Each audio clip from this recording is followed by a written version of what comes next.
Və Peyğəmbər sallallahu aleyhi və səlləm başqa bir rivayətdə Allah Resulü sallallahu aleyhi və səlləm buyurur ki, sizlərdən kimsə soğan və ya sarımsaq yersə bizim məscidə yaxınlaşmasın. Sizdən kim soğan və sarımsaq yesə məscidimizə yaxınlaşmasın. Qadağan edir Peyğəmbər sallallahu aleyhi və səlləm. Və sonra Peyğəmbər sallallahu aleyhi və səlləm buyurur ki, çünki insanlar, mələklər əziyyət çəkir o şeydən ki, insanlar əziyyət çəkir.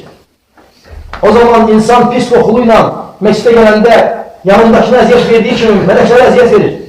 Çünki Allah Teala insanların əməllərini yazan 2 mələk təyin edir. İnsanların yanında, sağında və solunda o mələklərə.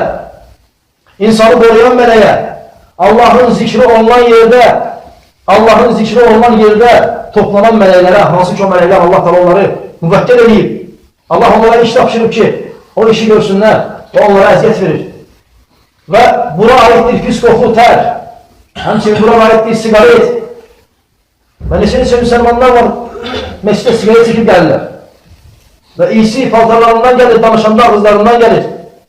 Allah Teala qadağı eləyib, Rasulü qadağı eləyib.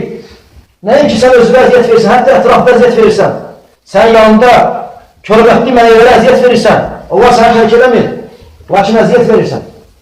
Allah səni tərk eləmir, çünki Allah Teala əmr eləyib onlara ki, tərk eləmə onu. Hətta yatanda da belə, hətta duanda da belə. İnsanın ən yaxın vəkili, sənə bir nəfəri vəkil qoysalar, sən onu biraz bezdirsən, səni tərk edir. Və yaxud da yatmağa, öz evinə gedər, yeməyə, özü gedər. Lakin Allah Teala elə 2 vəkil qoyub ki, yanımıza. Kiramən kətibin, hörmətli vəkillər, hörmətli yazarlar. Onlar yatana da tərk eləmir bizi, durana da tərk eləmir bizi. Ayaq yoluna, hər yerdə bizi görürlər, hər yerdə bizim əməllərimizi yazırlar.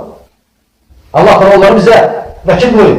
Və onları hər çirkin əməllə incitmə. Və xüsusən də məsciddə insanları və mələkləri əziyyətləndirmə. Çünki Peyğəmbər sallallahu aleyhi ve sellem buyurur ki, o şeydən ki, Bəni Adəm evladı əziyyət çəkir, mələklər bundan əziyyət çəkir. Lakin soğan yemək, sarımsaq yemək həddi zatında haram deyil.